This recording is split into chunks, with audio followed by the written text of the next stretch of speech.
simply present. Giselle tapped her pen once against the notepad. Then she set it down. When the bracket for the physical round was posted on the board in the main hall, the room read it with the focused attention of men who understood what it meant. Most matchups were reasonably balanced. One was not. Hunter Voss had scheduled Dominic Shaw against Logan Cross. It was not an accident. Hunter had arranged the bracket himself that morning, and he had placed the matchup with the particular satisfaction of a man who believed he was solving a problem. If Dominic Shaw, this quiet, unpedigreed, single-father anomaly who had appeared out of nowhere on the CEO's personal list, could be removed cleanly in the first round of the physical assessment, then the whole matter could be resolved before it became inconvenient. Logan Cross read the bracket and smiled. Not a cruel smile. Logan was not cruel by nature. He simply did not see it as a contest. The other candidates drifted toward the outer ring of the mat area. A few pulled out phones. The mood in the room had become something between entertainment and foreplay. They were going to watch the big man erase the puzzle, and then the day would make sense again. Upstairs, Madison leaned close to the monitor and said quietly, "Giselle, they've put him against Cross." Giselle was already standing. She straightened her jacket and walked to the door. "You're going down?" Madison asked. "The screen is too small," Giselle said, and stepped into the corridor. She arrived at the entrance to the training floor without announcement. No advance notice, no escort beyond Madison, who followed 3 steps behind and said nothing. The moment Giselle appeared in the doorway, the energy in the room changed. The ambient tension of men competing with each other collapsed into a different kind of attention. Spines straightened. Conversations stopped mid-sentence. Hunter moved toward her immediately. "Miss Park, there's no need to." "Continue," she said, looking past him toward the mat. She did not look at Logan Cross. She had already assessed Logan. He was what he appeared to be: powerful, experienced, and completely legible. She looked at Dominic. He was crouching near the edge of the mat, retying the lace on his left shoe. He was not looking at Logan. He was not looking at the crowd. He was not looking at her. In the 12 years since Giselle Park had become the youngest CEO in Nexara's history, she had sat across from hundreds of people who were trying very hard to make an impression on her. Dominic Shaw was the first person in recent memory who appeared to have no idea she was worth impressing, or had simply decided it was irrelevant. That single fact held her attention more than anything else she had seen all morning. Logan Cross rolled his neck, stepped onto the mat, and looked down at Dominic with something approaching generosity. "You sure you don't want to give your spot to the next guy?" A low wave of laughter moved through the room. Dominic finished tying his lace. He stood up. He did not respond to Logan. He did not look at the crowd. He stepped onto the mat and turned to face the center of it with the calm of a man who had already decided what was about to happen and found the decision unremarkable. In the reception area down the hall, Luna had stopped coloring. She was looking through the narrow window in the wall, watching without climbing from her chair. The young staff member beside her glanced between the girl and the mat. "Is your dad strong?" the woman asked. Luna held Pepper a little tighter. "He doesn't lose," she said. "But he never says that himself." The referee raised his hand. The room held its breath. The timer started. Logan Cross came forward immediately, no hesitation, no warm-up feinting. He had ended 4 matches already that morning, all within 40 seconds, all with the same sequence. Close the distance, establish grip, control weight.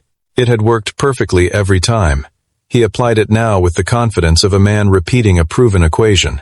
Dominic moved back, not scrambling one precise step, shifting his weight to the outside edge of his left foot in a way that redirected Logan's approach angle by approximately 6 degrees. It was barely visible. It was also the reason Logan's grip closed on air instead of shoulder. The room didn't understand what had happened. Logan recovered and came again. By the 9th second, Giselle had stopped breathing at her normal rhythm. She was watching Dominic's eyes. They were not tracking Logan's hands or feet the way a fighter's eyes usually tracked in reactive focus, following motion. They were still. He was reading something deeper, some sequence of information that lived below the level of individual movement. Logan attacked again, a 3rd time. Each time, Dominic gave him something a fraction of an opening, a half step of apparent vulnerability, and each time, the follow-through found nothing there. Giselle's right hand had found the doorframe at some point, without her noticing. At the 17th second, Dominic's eyes changed. A minor contraction, barely perceptible. He had seen what he needed to see. He had spent 16 seconds not fighting Logan Cross. He had spent 16 seconds learning him. At the 18th second, Dominic stepped in instead of back. What followed happened too quickly for most of the room to track cleanly. One arm controlled Logan's elbow at the joint. The other made a small, decisive adjustment to his center of gravity, not a throw in the traditional sense, but a redirection so precise that Logan's own momentum became the mechanism of his descent. The technique was not MMA. It was not boxing. It was not anything the room could comfortably name. Logan Cross, 253 pounds, 3 regional titles, 4 straight wins that morning, hit the mat face down and did not move. Total time, 27 seconds. No one spoke. Dominic released his hold, stepped back, and stood upright. His breathing was unchanged. He turned his hands over briefly, a mechanical check, nothing more, and stepped off the mat. Hunter Voss was holding a sheet of paper. He did not seem aware that it had fallen from his hand until it made a small sound against the floor. The phones that had been raised to capture what their owners had assumed would be a short, decisive humiliation were still recording. No one had thought to stop them. Luna appeared at the doorway, having slid from her chair the moment she heard silence instead of noise. She crossed the floor to Dominic with the focused urgency of a 6-year-old on a mission. "Dad, are you done?" Dominic crouched down to her level. He looked at her face for a moment with the careful attention he gave to everything. "All done," he said. "Should we go find you some orange juice?" Luna considered this seriously. "With ice?" "With ice," he said. He stood, took her hand, and walked toward the hall exit. Behind him, Logan Cross was being helped to his feet by 2 other candidates who were doing their best to look as though they had expected this outcome. Giselle Park stood at the door. Her hand dropped from the frame.